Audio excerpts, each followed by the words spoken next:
ప్రకటనలతో వాస్తవాలు కనుమరుక్కావు.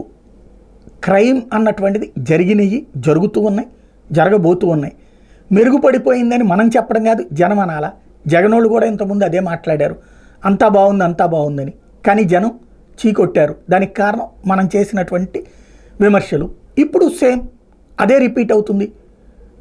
కేవలం 4 మాత్రం పొలిటికల్ హత్యలు జరిగినాయి, అందులో తెలుగుదేశం వాళ్ళు 3 చనిపోయారు అంటే మిగతా ఇష్యూస్ అన్నీ ఏంటి అంటే ప్రతిదీ ఇదివరకు పొలిటికలైజ్ చేసుకున్నటువంటి అంశాలు. కాబట్టి అది పక్కన పెడదాం.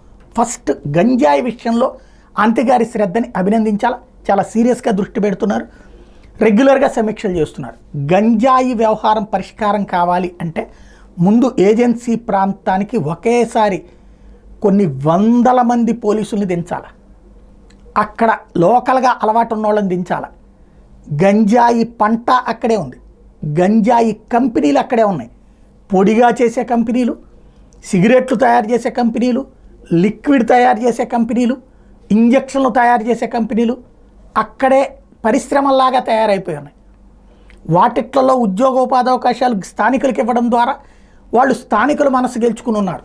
దాని ద్వారానే ఇప్పుడు దేశవ్యాప్తంగా గంజాయి దక్షిణాదిలో ఎక్కువగా ఎక్కడి నుంచినే వెళ్తోంది. అక్కడ అన్నల అండ కూడా వాళ్ళకి ఉంది. ఇది గుర్తుపెట్టుకోవాల్సినటువంటి అంశం. కాబట్టి సీరియస్గా దృష్టి సారించి ఫస్ట్ ఆ మొత్తాన్ని తుదముట్టించగలిగితే, ఇక్కడే ఉంది దారిలో పట్టుకునేటటువంటిది. మనం కేజీ పట్టుకున్నాం, 10 కిలోలు పట్టుకున్నాం, 50 కిలోలు పట్టుకున్నాం, 100 కిలోలు పట్టుకున్నాం అంటే ఇదివరకు సెబ్బు పేరుతో వైసీపీ హయాంలో కూడా రోజు పట్టుకుంటూనే ఉన్నారు. ఇప్పుడు మనం ఒక 6 నెలల దాకా పట్టుకునేది వైసీపీ మీద తోసేయచ్చు, ఆ తర్వాత పట్టుకునేది మనదవుతుంది. ఎందుకంటే 5 ఏళ్ళు మనం చెప్పలేం కదా. కాబట్టి మూలాన్ని దెబ్బ కొట్టాలి. మూలం అనేటువంటిది ఉన్నది అక్కడ. సీరియస్గా దృష్టి సారించాల్సిన అవసరం ఉంది.